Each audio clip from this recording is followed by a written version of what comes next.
Hi everybody. So today I want to talk about diet talk. And I'm not talking about PKU specific diet talk. I'm talking about weight loss diet culture and like fitness diet culture and good food versus bad food and body talk and the way we talk about our bodies.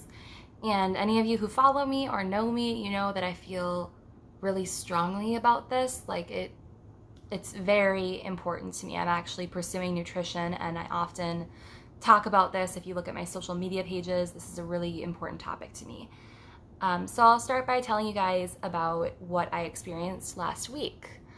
I was at my place of work and I work at a clothing store and it's mainly marketed towards women, actually exclusively towards women. We sell women's clothing, women's accessories and jewelry, things like that.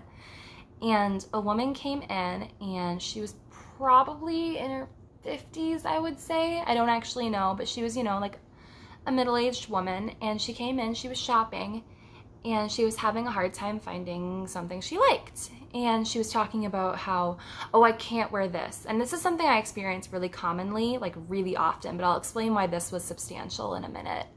I often have customers come in and talk negatively about their bodies and say, I can't wear this, I shouldn't wear that. That doesn't fit my body right. And so this woman was just talking about, what she was trying to find, and she was looking around and looking and looking. And then eventually we were both standing and kind of chatting by the front door, and she said, I've got really thin legs and I've got a big bust and I've got and she starts going off and just ripping herself apart, but she's not saying any of these things as like, this is the way that I'm shaped and I'm looking for something that will fit my body. She's saying these things like, I hate this about myself, like I've got this feature and that feature, so that doesn't look right on me, and just going off on herself. And to preface this, those of you again who don't know me or don't follow me, I have a lot of issues with the way my body looks. I'm not diagnosed at all, but I would say that I have issues with kind of like a body dysmorphia area where I really struggle with the way that my body is shaped. And so I try not to think about it too much or dwell on it or talk about it too much, and I try to work with myself on it. But anyway, I get insecure in my body sometimes, and that's normal, but I try not to talk about it because I don't want to promote it to other people. I don't want other people to start considering those things about themselves, my insecurities. Anyway, this woman is going off, and I'm like, well, I just think that, there's different clothing flatter different bodies, and I think we just need to wear clothing that we feel comfortable in, because I truly believe that. I truly believe that every body is different, so every body, looks different in different clothing, and you should wear what you like and what you feel flatters you and feels good. And this woman then turns to me, and I don't think this was at all meant to be an insult. I think it was just simply meant to be a matter of fact, like this is how it is. But she started like evaluating my body type, which made me super uncomfortable. It's just like she started spouting, like she was spouting about herself, and then she started spouting, she's like, well, you have like a pear shape and and like started going off about like literally whatever proportion, I don't remember what shape or whatever it was, that she started using those like standard shapes of, you've heard of them, right? Like the hourglass shape, the pear shape, the apple shape, the inverted triangle, which is what I felt technically fall into, but that's not even the one she used, whatever it was. And starts just evaluating my body type, and I got really uncomfortable because whatever shape she described, I just was like, is that what my body looks like? Like, do I look like a piece of fruit? Like, what? And I got really uncomfortable because I was like, I didn't know what to say at this point, because again, I'm trying to make it about the clothes and about, like, let's find something that feels good for you. And I think that eventually she like said, hey, thanks for talking with me today. I didn't find anything I liked today, but I'm gonna leave. Again, not a rude person, just a totally standard experience. Unfortunately, she also, unlike most of my customers, she then critiqued my body, which does happen. It does. Honestly, that's not the first time someone has made comments about my body while I'm at work after commenting on their own body. It's this like comparison mindset of, oh, her legs look like that, but my legs look like this, or my legs look like that, and hers look like this, and my bust line looks like this, and hers looks like that. It's so common. Women do it. I do it. We all do it, but I think there's a very big difference in mentally like seeing those things or thinking about things like that and then vocalizing them and saying them to people and letting other people hear it, because then you're allowing that to be absorbed and to be something that that person now thinks about. For example, as I said before, I'm considered like the inverted triangle because I have really broad shoulders. And as a kid, I didn't know I had broad shoulders. It was actually one of my older sisters who said something about, you know, oh, I've got linebacker shoulders. And then I looked at her and I looked at myself. It's that exactly that. She vocalized it. I thought about it. And then I looked at myself and I thought, my shoulders are way bigger than hers. Like, she's got linebacker shoulders. I must be like the Incredible Hulk. But like, that's literally what happened. And I was a kid at the time. I was probably like 12, 13. And that's how it happens. So I just left that situation with this customer commenting on hers and my own body, feeling super uncomfortable and super just sad. Not about my own body, but about how normal that is. Because to me, it was like, I would never make that comment. Now, let's acknowledge that. In the past, I might have made a comment like that. But in the last several years, I've learned how to talk about things like that in a more healthy way, in a less harmful way, you know? And it's like, I would never say that. Why is she saying this? Because I've come so far in that mindset that I'm like, why is she commenting on the shape of my body? Like, to me, that's a big no-no, but to a lot of people, that's totally normal, and I experience it all the time. And that's why I'm talking about this right now, because I want us to consider the words that we say and who's listening. Because when you're vocalizing something, you're probably talking to someone. You're probably not just standing alone in the kitchen being like, blah, blah, blah, blah. I mean, I talk to myself when I'm alone too, but you know what I mean? When you're commenting on your body or commenting on the food you're eating and what kind of message are you sending, it's a bit alarming to me, because I know I experienced it as a young girl. I heard a lot of things like, ooh, I shouldn't have a cookie, cookies are bad, or carbs are terrible, and like all this kind of stuff, all these comments about food and bodies, and oh, you know, I really need to lose some weight. I've gotten so fat. I've gotten blah, blah, blah. And I was told to lose weight constantly as a kid, as a teenager, and as a young girl. Like, literally the first time I went on a diet, I was 8 years old. So this is not new. This is not something that just started happening. It's been happening for probably God, who knows how long. Because, anyway, getting off topic. But the reason, again, that I'm talking about this is because we need to consider who's listening. And a lot of times it's your friend, it's your mother, it's your significant other, it's your sister, it's your daughter. And what kind of message are you sending them? And a lot of the times the message we're sending them is your body is flawed. Your body has flaws that you need to try to downplay and try to fix and try to correct. And another message we're sending them is food has moral value. If you eat this, that's good. If you eat that, you're bad. You did something bad. And I'm not saying this because it's like something that I feel. This is reality. This is literally what we're doing, and it's what we've been doing for a long time. And we really need to consider who's listening and what effect it's going to have on them. Because when you're telling an 11-year-old, like, a classic example of this that I've experienced myself as a child, or, you know, seen it as an adult, is mother goes on diet, mother talks to daughter about the diet. You know, daughter sees the mother on the diet. So when I was probably in 2nd grade, I think, my mom went on a really extreme diet and lost a lot of weight. And I had 2 older sisters at the time. I was probably like 7. My sisters would have been like 14 and like early 20s. And I think both of them were affected by this too. You know, they were seeing this diet and seeing my mom losing weight and talking about food in a new way. In a, this is good, this is bad. And I do not have anything against my mother or any other woman in this world, because we all have done this. We've all talked about food and diet and exercise in unhealthy ways. So no judgment to anybody. But this is a classic example of how this transfers. So I'm seeing this and I'm hearing this and I'm thinking, oh, dieting. So literally like a year later, I was encouraged to go on a diet when I was 8 years old. And I started to look at food differently. And I mean, there's a certain time to me in a person's life where food becomes more than just food. And for me, that's kind of been my entire life because, as most of you know by my channel, I have PKU. And PKU is a metabolic disorder which requires extreme regulation of your diet in order to stay healthy.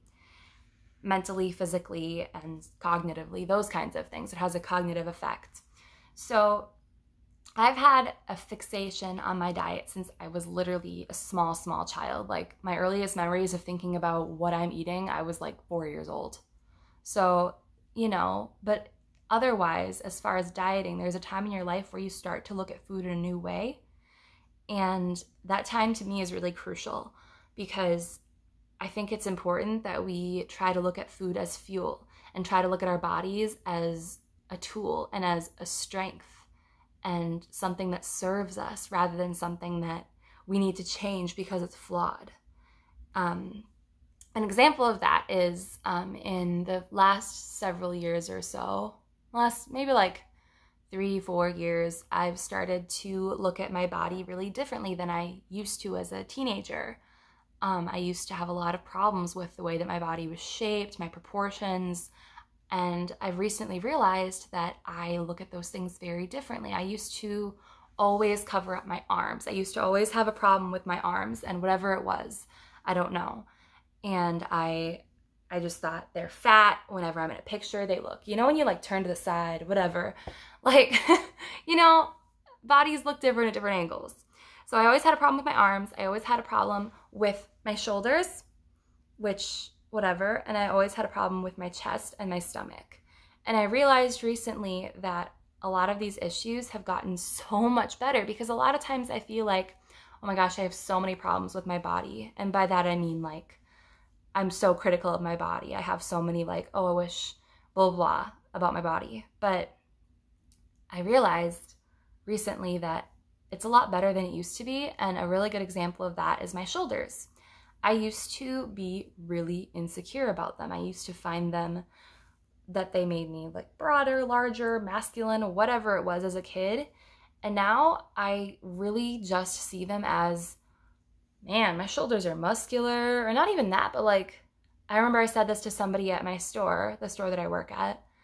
She was talking about how broad her shoulders are. And I said, yeah, but like, hey, we can do some push-ups though, right? You know, like your body is meant to serve you. It has amazing abilities and amazing potentials. And for us to only look at these things as if they're negative is like, it's so sad to me. Like our bodies are capable of so much if we only acknowledge it and we only like realize it, really. I mean, bodies can heal. Bodies can carry us. Our bodies do amazing things. I mean, really think about it. Think about like when you've had a cut on your arm, how quickly it's healed, or you know, how your hair grows, how your skin heals, how your muscles can change. Like if anybody has ever like lifted weights and you've seen like yourself gain muscle, or if you've ever like, you know, just like when you're a kid and you bike a lot, like when you acknowledge, dang, like my body is capable of a lot. Like who knew I could bike for 5 hours straight, and how much fun that is and what an experience that is, you know, rather than making a bike ride about we're exercising, we're losing weight, we're whatever. Make it about the experience. Like, oh my goodness, look at how far we can get just with our bodies. Look at how much fun this is. Look at where we are, you know? Make it about the experience. Don't make it about the calories in versus calories out thing. Like that just, to me, that's just like, get that away.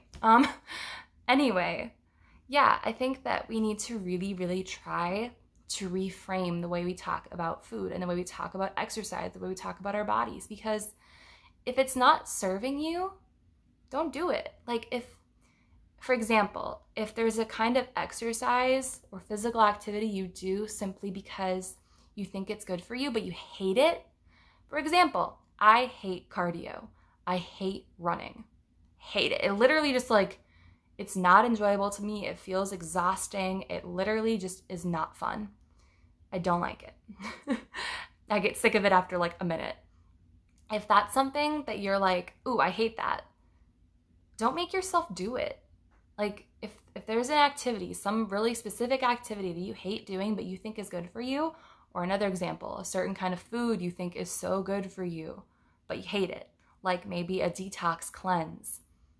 If you hate it and it makes you feel terrible or you just don't like doing it, don't do it. Make these choices that you're making for your health be ones that you enjoy, or for your wellness, for your mental well-being. Exercise can be an amazing way to relieve stress, or to help you sleep better, or to just make you feel strong. Like I love, my choice exercise is weightlifting because it makes me feel strong. It makes me feel like my body is powerful and I enjoy it a lot.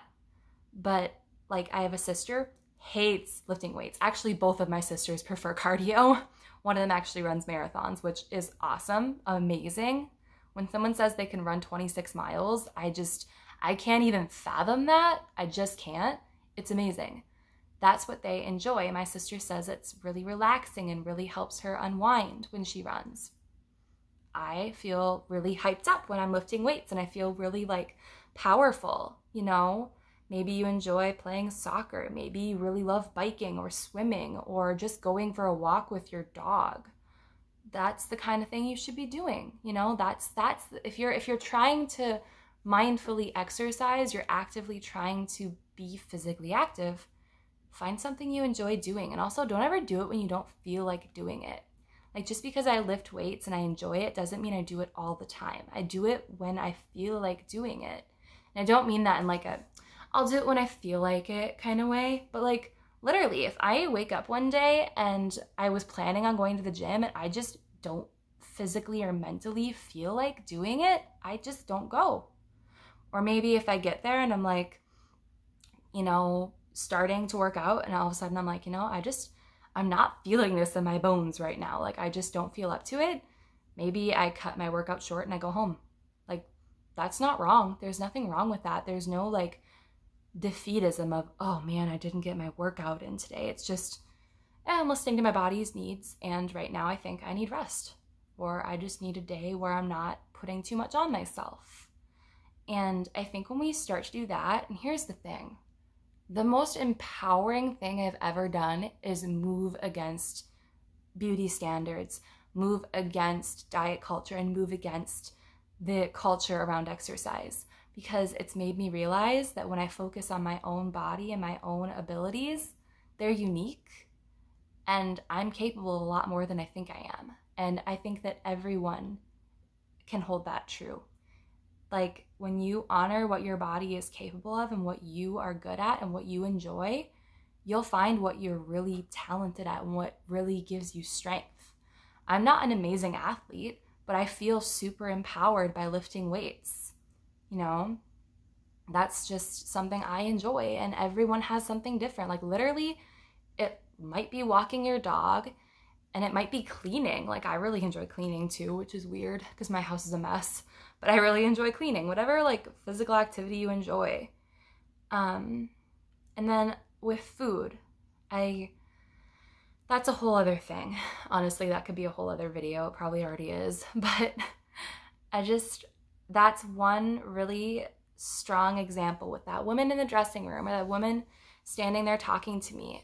Like I'm listening, I hear you. And I think we need to consider what kind of message we're putting out there. And that's why people, gosh, I remember it was probably 2 years ago. And I've been pretty like body positive for probably 3 years now, probably, that I've just tried really hard to put out positive messages for people. I try really hard to give people a positive way to look at food and tell people, you know, that's the kind of message I try to put out there. So one time I was shopping, I think, with one of my friends or something like that, and I said something like, yeah, I'm just really not feeling myself, like whatever. It was something that I was talking about how I did not feel good about the way my body looked. I didn't use any specifics, but I was just talking about how I was really struggling. Like, a good example is a lot of times I can't find something that I want to wear that I feel good in. That's something I actually really struggle with.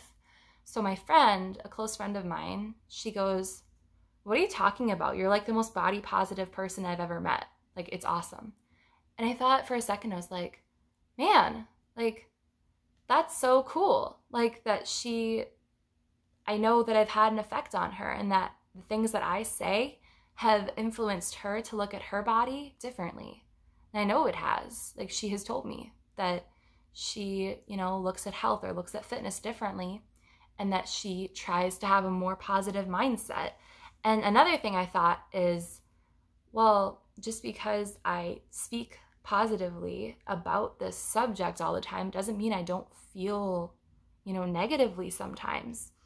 And I think that's a really important thing to discuss. Like, when someone is super positive and optimistic all the time, it doesn't mean they're never negative. It doesn't mean that they're always feeling great about themselves. Like, it was really kind of eye-opening to me when she said that, because it made me realize, oh, she thinks that because I talk so positively all the time that I feel really good about my body. And like, that's just not entirely true. I don't. I feel really strongly about positive perspectives and putting out good words into the world because I think that that helps. And I know it does, because I know that it helps me. It has helped me a lot. And it's things like that where I had this moment of, oh, she's listening. Like, someone is listening and it's having an effect. And I'm really happy that it was a positive one, that it wasn't, me talking about how much I hate this or that about my body, or how I shouldn't have eaten this or shouldn't have eaten that. And the way, to me, that we need to navigate this world is literally, like, this culture of dieting and exercise is literally, does it serve me? And by that I mean, do you enjoy it? Does it make you feel good? Does it help you? And if the answer is no to any or all of those, then is it worth it? Should you even be doing it? And I think that applies to diet as well as exercise. Like, if you're not feeling it, don't do it. Just like with clothes. We are all different, and that's all I'm trying to say, is we're all different. We all have different needs. We never have to justify what we are doing to anybody else. If this is the decision that you feel is right for you, that's amazing. Like, again, this was a really empowering experience for me to choose what I feel is right for my body and what is right for my lifestyle over what the media is screaming at me to do. To not pursue a super thin body, but to pursue what makes me feel good, what gives me energy, what I enjoy. That's like so empowering, honestly.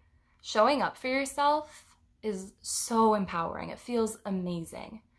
Another thing that I think is really cool is, as a kid and growing up as a teenager, I always thought there are things I should wear and there are things I shouldn't wear. And as I said before, you should wear things you feel comfortable in.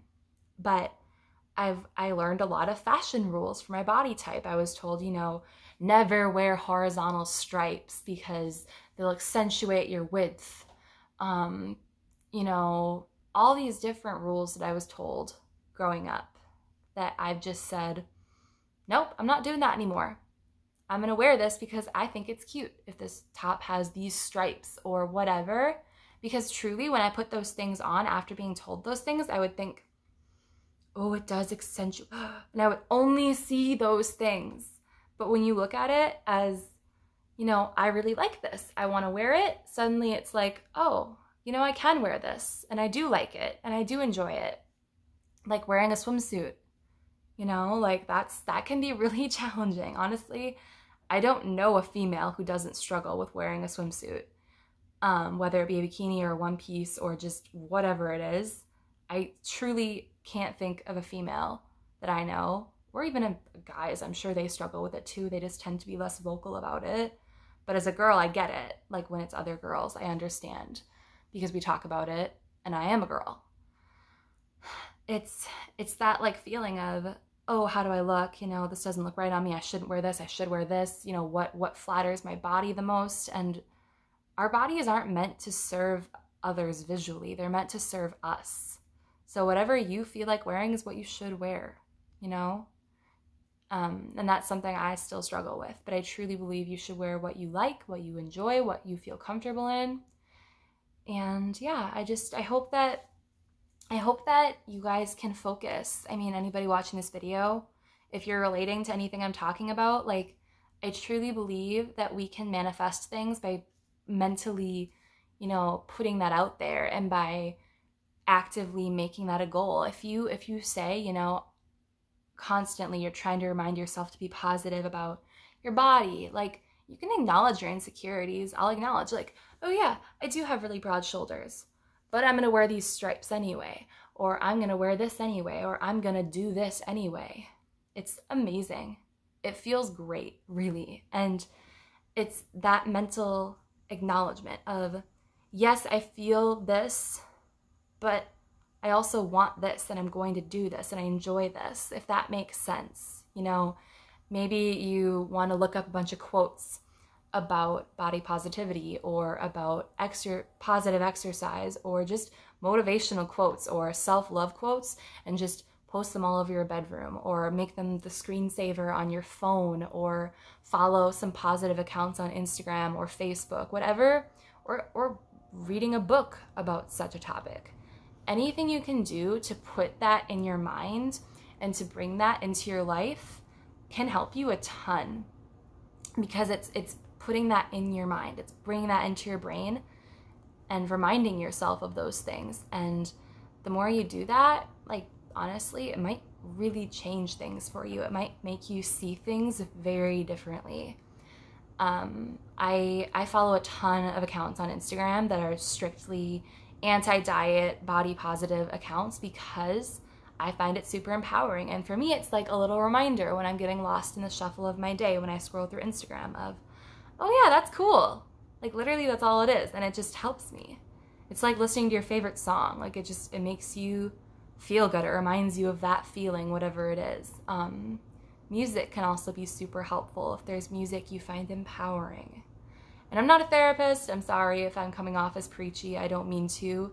I just truly hope more people can see this, and more people can focus on what their body does for them and what they are capable of, and focusing on those positive aspects. And truly, like, I really, really believe that when we stop, like, even just not speaking those things out loud can be helpful. You can think them in your head and acknowledge them, and maybe you have a vent sesh with someone. But for me, acknowledging things in my head, like if I'm shopping with my girlfriends, for example, if I acknowledge my insecurities in my head and I don't say them out loud, it reminds me that, yeah, that's like a problem, like that's an insecurity, but this is what we should do about it. This is how I should, you know, try to act, or not even try to act, but try to, you know, maneuver and try to feel about this, you know, try to challenge it. And really, that is a lot of it. It's challenging those little second guesses in your head of, should I wear this? Should I eat that? And challenging them by saying, hey, I like this, I'm going to wear it. Or, hey, this is my favorite food, I'm going to eat this. That's really, it's for me. This is what I do. I acknowledge whatever the insecurity is in my head, and then I affirm the behavior by saying something like, this is what I enjoy eating, or this is what I want to wear, and I like this, or I really enjoy lifting weights. You know, it's, for me, that's a really good way to go about it, is mentally acknowledging whatever the insecurity is, and then challenging it, and then bringing that out, that challenge, you know, whatever it is. If it's affirming, you know, whatever behavior you're affirming, whatever thing you're doing, and just saying, ooh, you know, these stripes look really good, I really like this top, or man, this, you know, potatoes are my favorite food, I'm so excited to eat these mashed potatoes, or oh man, I'm so excited to go lift some weights because I really enjoy it, and you know, I'm feeling that mood right now, that's what I want to go do, you know, whatever it is. Or I can't wait to take my daughter on a bike ride because I'm gonna go on this really awesome trail and it's gonna be amazing, you know, that kind of thing. That's the kind of thing we should be vocalizing and bringing out into the world, because that's the kind of message that's helpful to other people. And I don't mean to sound preachy. I don't mean to sound like, ooh, I've got it all figured out, because I definitely don't. I'm not a professional. I'm not perfect at all.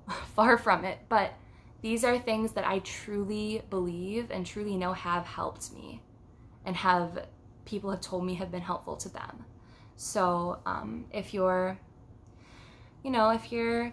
trying and you're struggling with these kinds of things, just remember that, challenging the insecurity and then affirming the behavior that you're doing that you know is good for you or that you enjoy. That's honestly been the best cycle for me. That's the most helpful behavior that I've done. And I hope you guys are taking great care of yourselves. I hope you are having a great day. And I hope that in whatever you're dealing with, that you are finding some light of positivity in it. Have a lovely day. Thank you so much. If you made it through this whole video of 30 minutes and going on 31, thank you for listening. I really appreciate it. If you like my content, please leave a like, follow me, leave a comment, whatever. Thank you again. Take care.